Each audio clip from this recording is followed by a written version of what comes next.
In the year 2074, Earth basked in the quiet glow of a hard-won peace. Decades of war, pandemics, and ecological collapse had forced the fractured nations to unite under a single banner, the Earth Coalition. Borders faded, the last of the old superpowers dissolved, and humanity redirected its attention to the stars. Cities became cleaner, skies clearer, and the threat of conflict seemed a relic of the past. But peace, as always, was a fragile illusion. 200 light-years away, in a cold metallic throne room aboard a vessel the size of a continent, the Archon Dominion watched Earth with mechanical precision. The Galactic Empire, known across conquered systems as ruthless and absolute, had catalogued humanity not as equals, but as a potential insurgent race, a problem to be resolved before it grew teeth. First contact would not be made through diplomacy or declaration. It would come in silence, under the cover of night, by creatures bred to kill without remorse. The first death was chalked up to coincidence. A high-level Earth Coalition diplomat was found in his new Geneva residence, heart pierced by an unidentifiable compound. The scene was pristine. No prints, no DNA, no sign of forced entry. A few days later, a research facility in Oslo erupted in flames. 23 scientists vanished before fire crews arrived. Surveillance footage showed static at the moment of the incident, followed by flickers of shadow-like figures that defied classification. Within a week, 5 more assassinations occurred, each target linked to Earth's defense infrastructure. The pattern was undeniable. The attacks weren't random. They were surgical. Inside the Coalition's command nexus, a subterranean complex beneath the Rocky Mountains, a closed-door meeting unfolded.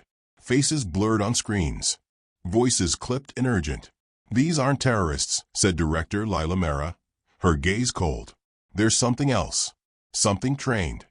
"They're probing," added Commander Takeda, leaning forward. "We're being mapped, dissected." President Roman Dalton stood at the edge of the room, staring at the holographic reconstructions of the dead. He tapped the data feed, flipping between frames of static and distorted figures. "Activate Revenant Protocol." The room fell silent. "Sir?" Mara asked, unsure if she'd heard correctly. "You all know what's coming," Dalton said, voice low. "These things are scouts. Assassins. We have to assume a larger force waits behind them. We need a response that's not on any chart. One man, one weapon, no oversight." Outside, the Rocky Mountains loomed beneath a blue sky. Somewhere in those wilds, off the grid and buried in snow-draped isolation, lived a man most thought dead. His name hadn't graced a file in over a decade. But for those in the know, his legend had never faded. They called him Ghost. 100 miles north, past the ruins of old military outposts and buried fiber lines, Mason Hayes stood beside a smoldering fire. His rifle, sleek and battered, rested against a rock. The cabin he'd built with his own hands creaked as wind swept down the slope. His beard had gone gray at the edges. Scar tissue peeked from beneath the collar of his thermal shirt. Time had not softened him. It had sharpened the silence around him. He felt them before he saw them. 2 black transport drones descending without a whisper of sound. Mason didn't move. When the side hatch hissed open and a woman in a black parka stepped out, he recognized her. Lila Mera hadn't aged a day. "You always did find the worst timing," he muttered. "We need you," she said. Mason chuckled dryly. "They always say that. Until the cleanup. This isn't cleanup. It's survival." She handed him a tablet. Mason didn't take it. She set it on the log beside him. The screen glowed with stills, blurred creatures, thermal outlines, unnatural joint structures, non-human gait. Mason watched the images in silence, eyes narrowing. "They're not ours," she said. "And they're killing our best people." "How many?" "More every day. We don't even know the true count." He finally looked at her. "You trying to drag me back into a war?" "No," she said, voice steady. "We're trying to stop one before it starts. And there's no one else we trust." Mason stared at the fire. The embers shifted, flared, then dimmed. He said nothing for a long time. Finally, he reached for the tablet. His fingers tapped the images, scanning the data, noting the times, the precision, the absence of signature. Killers, yes, but not human, and not sloppy. "I'll need a kit," he said. "You'll have it," Mara replied. "Gear. Prototype. You'll like it." Mason stood, cracking his neck, muscles groaning. "Then I'll need a name. Something these bastards can fear." Mara smiled faintly. "You already have one." As the drone lifted off, the last light of day caught Mason's face. The fire behind him died into coals, but in his eyes, something had reignited. Elsewhere, across the globe, another figure moved through the dark. Its body was sleek and sinewy, layered with plates that shimmered with active camouflage. It clicked softly, communicating through bursts of ultrasonic signals. Ahead lay its next target, a young physicist working on gravitational lensing at the Lunar Transfer Station. The creature didn't care about names, faces, or motives. Its mission was singular: eliminate the spark before it becomes a flame. But the spark had already lit the fuse. And now Earth was sending its answer. Not in fleets or fire, but in silence from a single scope glinting on a rooftop. They had come for humanity's future. But humanity had sent the sniper. Rain streaked the sides of a low-flying dropship as it tore across the Atlantic sky, its engines humming with restrained power. Inside, Mason Hayes sat alone, his eyes locked on the black tactical case at his feet. The hum of the flight was a familiar comfort, a sound that carried echoes of past deployments, battles fought in shadows, and kills never recorded. But this was different. This time, he wasn't heading into war with a unit or a plan. He was the plan. Across from him, a screen flickered to life, displaying Director Mara's face, her expression sharp beneath the cold LED lighting. "We've identified a high-density infiltration zone in Eastern Europe," she said, without preamble. "Abandoned industrial zones in the former Belarusian corridor. Something's nesting there. We've lost 2 recon teams already." "Same enemy profile?" Mason asked. She nodded. "Worse. Faster. Smarter. They're adapting." Mason leaned back, eyes narrowing. "Then so do I." The screen cut out. The cabin dimmed to a red glow. A quiet tone sounded, and the case at Mason's feet unlocked with a hiss of pressurized air. He opened it slowly, revealing his new instrument of war, a custom rail-suppressed sniper system with a polished carbon frame, biometric grip, and an integrated targeting AI. Beneath it lay the second half of the equation, a lightweight suit woven with reactive fiber and adaptive camouflage, engineered from reverse-engineered alien tech. He stripped down without hesitation and began the methodical process of gearing up. The suit clung to his body like a second skin, reading his vitals, sinking to his breath, pulsing faintly with its own quiet energy. The rifle, once in his hands, felt like an extension of his will. Every motion was muscle memory, click, lock, align. A man and his weapon reborn. The dropship slowed as it breached the edge of a ruined industrial complex. Massive concrete stacks, rusting pipelines, broken glass. A city swallowed by time and reclaimed by silence. The moment the hatch hissed open, Mason dropped out without waiting for the green light, landing silently on moss-covered steel. Wind howled through hollow corridors. His boots moved soundlessly across the rooftop, rifle slung against his shoulder. He flicked the sight online. The targeting AI blinked to life, scanning thermals, calculating trajectories, identifying potential entry points. Nothing yet. But Mason knew better than to trust the stillness. He advanced, taking up a high perch in a collapsed observation tower. From there, he had a clear line over the compound. His breath slowed, body settled. He blended into the shadows. And then he saw it. Just a flicker at first. A shimmer in the air. The AI didn't register it, but his instincts did. 30 meters ahead, descending the side of a wall like a spider in reverse gravity, moved a shape that bent light unnaturally. Mason dialed in, watching it pulse with every step. Flesh wrapped in some kind of refractive armor, four-limbed but agile, faster than anything he'd faced. He waited until it paused, scanning the area. A heartbeat passed. Another. Then he exhaled. The shot cracked through silence like the judgment of a god. The creature twisted violently, its invisibility shimmer vanishing as it dropped, screeching not in pain, but alarm. Blood, dark and iridescent, splashed the rusted wall. Mason chambered another round, already shifting position. Movement flared on the edges of his visor, 2 more rushing low and fast. He dropped to the second perch, adjusting the rifle's velocity and wind compensation on the fly. The next round tore through the nearest attacker's thorax mid-leap, spinning it midair before it collapsed, limbs twitching. The third one, smarter than the others, retreated. Mason didn't pursue. He stayed still, steady, watching through the scope. This wasn't just a patrol. This was a den, and he'd just stirred the nest. He activated a low-gain signal beacon, encoding the coordinates, sending them to Mara's secure relay. His voice was calm as he spoke. Target confirmed. Hostile base active. At least 4 units visible. Possibly more underground. Do not engage further. Mara's voice crackled back. Hold position. Extraction en route. No, he said. Not yet. He cut the signal. The final shape rose out of the shadows like liquid shadow. It stood taller than the others, armored, bearing a sleek blade fused into its forearm. Its eyes glowed dimly, aware of the sniper now. It didn't charge. It simply tilted its head, as if curious. Mason stepped into full view, rifle hanging loosely. The two stared across the empty space, Predator and Executioner. For a moment, neither moved. Then the creature turned and disappeared into the depths of the structure, as if issuing a challenge. Mason lowered the rifle. His pulse steadied again. They weren't just killers now. They were learning.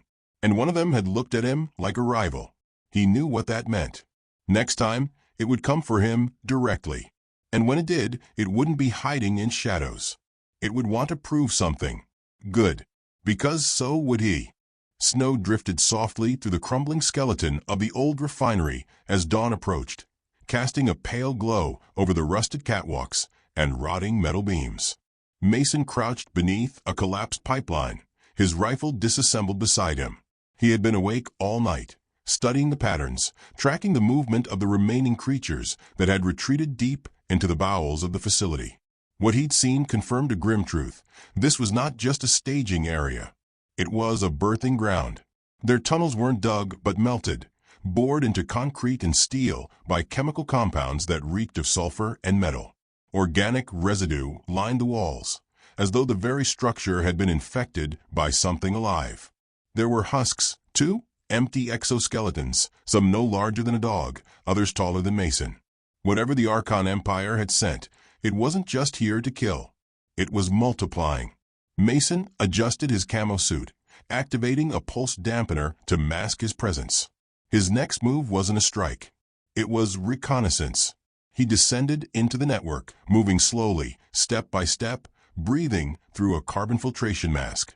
The deeper he went, the more the world above ceased to matter. Light faded. The air grew heavy, and the silence was absolute. Then he heard it. A low hum, rhythmic, like breath, but mechanical. He stopped at a bend in the tunnel and peered through a crack in the wall.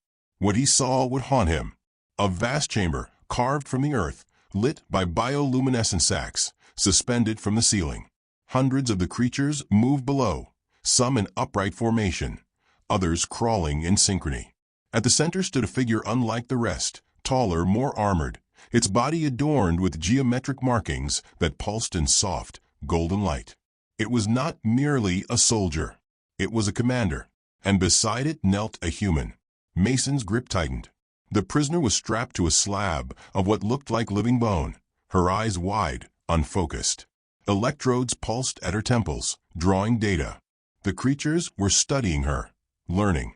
He recognized her from Mara's dossier. Dr. Averoth, astrophysicist and gravitational theorist, reported missing 2 weeks earlier. He leaned closer, preparing to transmit a data burst. But as he tapped the relay on his wrist, the air shifted behind him. Too late. A blur of motion slammed into him from the darkness, and he tumbled backward, smashing into a wall of damp concrete.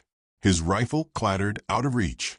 He scrambled to draw his sidearm, but the creature was on him. Heavier, faster, relentless. It pinned him, snarling, fangs inches from his face. Its armor rippled with color, shifting in rage. He fired into its abdomen once, twice. The round sparked against its plating, but did little more than enrage it. It screamed a sharp metallic sound, and raised a claw to finish the job. And then the wall beside them exploded. Flames roared as a detonation charge blew through the tunnel. Shrapnel shredded the creature's side, and Mason was thrown clear in a hail of dust and fire. He hit the ground hard and rolled, coughing, vision swimming. Figures swarmed in through the breach. Earth Coalition operatives in high-impact armor, plasma rifles trained on every corner. One knelt beside Mason, helping him sit upright. Through blurred vision, he recognized the face beneath the visor. "Takeda. Thought I told you to hold position," Takeda muttered. Mason grinned, despite the pain. "I was just sightseeing." The team pushed forward, suppressing targets, moving with surgical precision. Mason retrieved his rifle and joined them, limping slightly. The tunnels had become a war zone. Creatures screamed from every angle, rushing into gunfire, some sacrificing themselves to block narrow passages. Blood and fire mixed with the scent of ozone and burning flesh. They reached the central chamber just as the lead creature, now clearly identified as an Alpha class, activated a defensive perimeter. It turned, eyes locking with Mason's, and for a brief moment, the chaos vanished. They both stood still, two hunters in a storm of death. Takeda raised his rifle. "Take it down."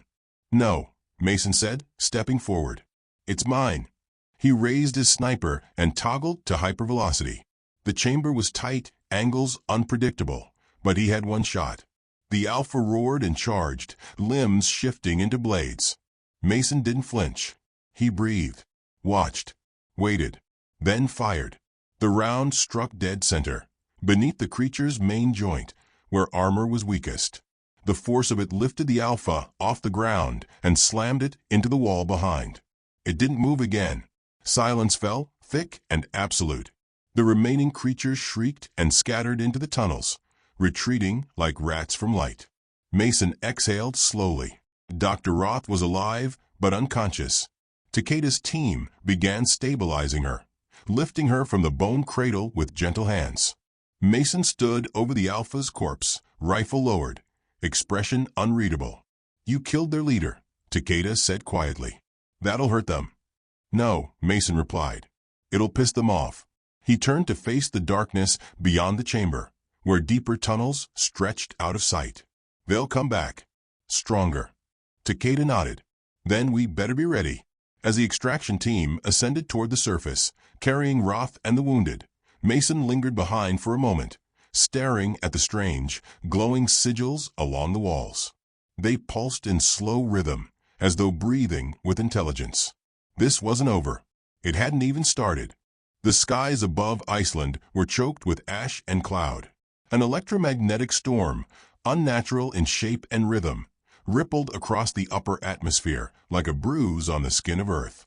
In the command center beneath the ice, Mason stood before a holodeble, watching red dots multiply across the Eurasian sector. The satellite feeds had gone silent 20 minutes earlier, scrambled by a surge of alien interference. The hive had gone dormant after the Alpha was killed, but the silence hadn't lasted. It had been a regrouping. Across the table stood Director Mara, her eyes sunken with fatigue but sharp as ever. To her left, Dr. Averoth, pale and still recovering, tapped through encrypted files with trembling fingers.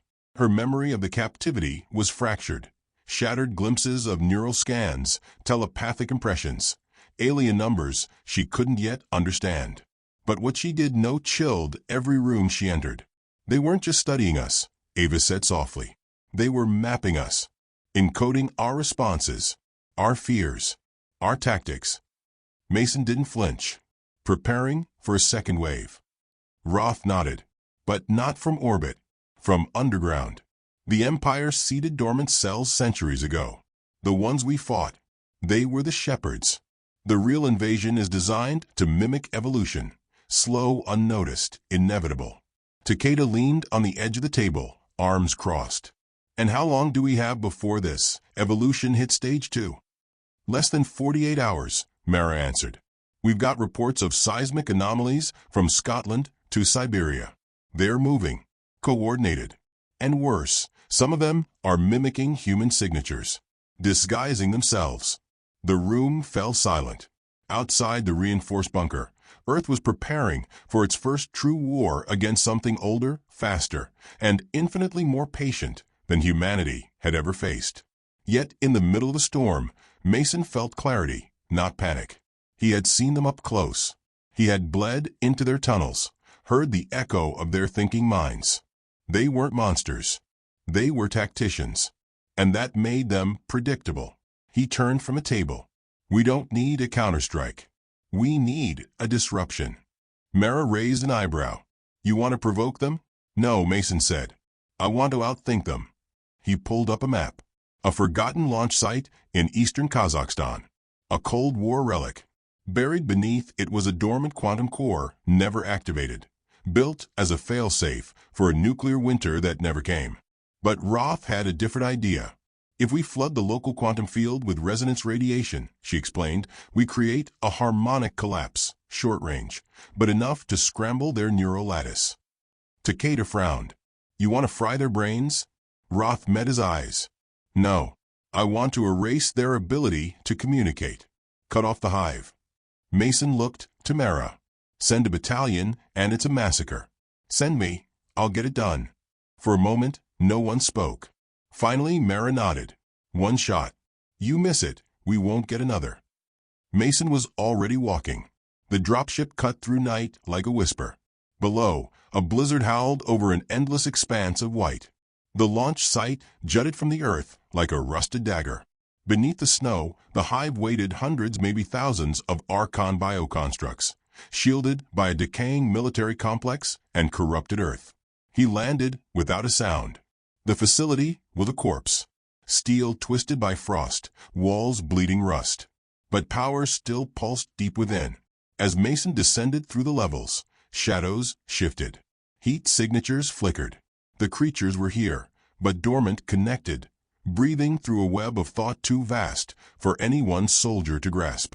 The quantum core chamber was sealed behind a wall of bone, an alien growth that pulsed like flesh.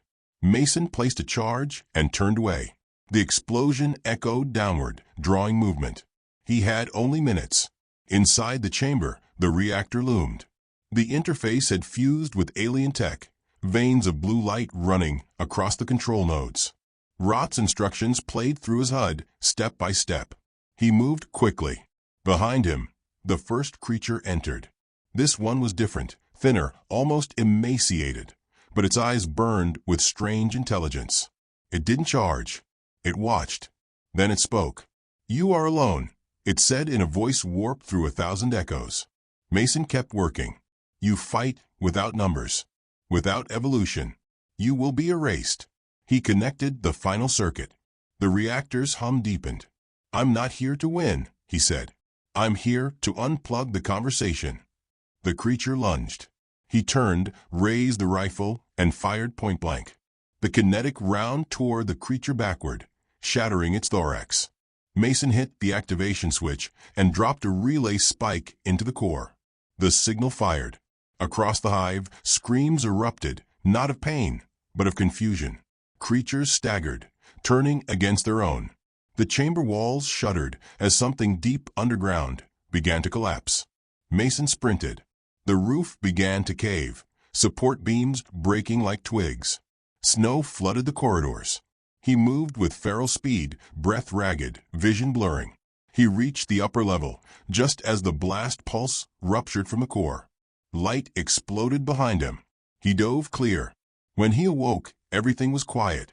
Above him, the storm had cleared. The stars returned. He stood slowly, bruised but alive. Around him, no movement, no signals. The hive was silent. Mara's voice crackled through his comm. Mason, are you there? He looked up at the sky. Still breathing. A long pause. Good work. They've gone dark across all sectors. It's holding. He slung the rifle across his back. For now, he said. But next time, they won't send shepherds. Mara asked the question already forming in his mind. What will they send? He stared into the horizon, where dawn met blood-stained snow. Commanders,